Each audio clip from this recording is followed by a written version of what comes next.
Book ఎలా చూడమన్నారా?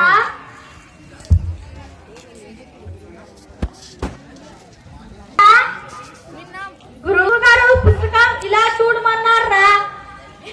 కాదురా ఇలానే చూడమనుంటారా? కాదురా ఇలానే చూడమనుంటారా?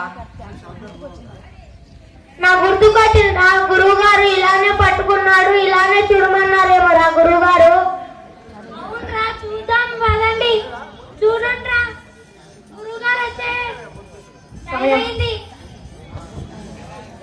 పుస్తకం చదువుతున్నావురా? నేనా లెక్కల పుస్తకం చదువుతున్నాను రా. మా శిష్యులు ఏం చేస్తున్నారో, ఎక్కడున్నారో, అసలే వెర్రిమాలో కాదు. అరే పరమానందయ్య శిష్యులారా, ఏం చేస్తున్నారా? కిట్టయ్య, రామయ్య, కుమారయ్య, రండ్రా. శివయ్య అన్నారా? నిన్నే పిలుచుంటారా గురువుగారు? మొదట నిన్నే పిలిచారా గురువుగారు? మయ్యయ్య అన్నారా? నిన్నే పిలిచారా గురువుగారు? అరే అందరినీ పిలుస్తున్నాను, ఎక్కడున్నారా? గదిలో ఉన్నా గురువుగారు. గదిలో ఏం చేస్తున్నారా? పుస్తకం చూస్తున్నాను గురువుగారు. పుస్తకం చూస్తున్నారా, చదువుతున్నారా? మీరే కదా గురువుగారు చూడమన్నారు, అందుకే చూస్తున్నాం. చూడమంటే చదవమని అర్థం రా. మీరు చూడమన్నారనే చూస్తున్నాం గురువుగారు. ఎట్లా శిష్యులు దొరకారా నాకు? మీరు చెప్పినది మేము చేస్తున్నాం కదా గురువుగారు.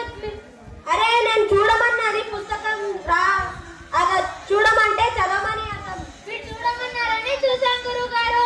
సరే సరే లేవండి. అలాగే గురువుగారు.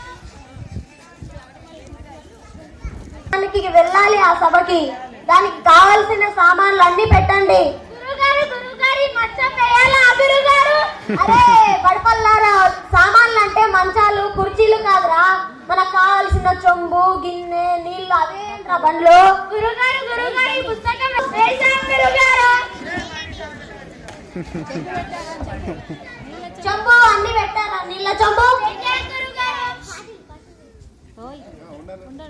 సరే నేను బండి ఎక్కుతున్నాను, బండిని చూసుకుంటూనే రండి సరేనా గురుగారు? అరే దానం వేసుకుందిరా, నీళ్ళ చెంబెక్కడా? అక్కడ పడిపోయింది గురుగారు. అదేంట్రా, మన బండ్లోని సామాన్లు పడిపోతే చూసుకోవాలి కదా.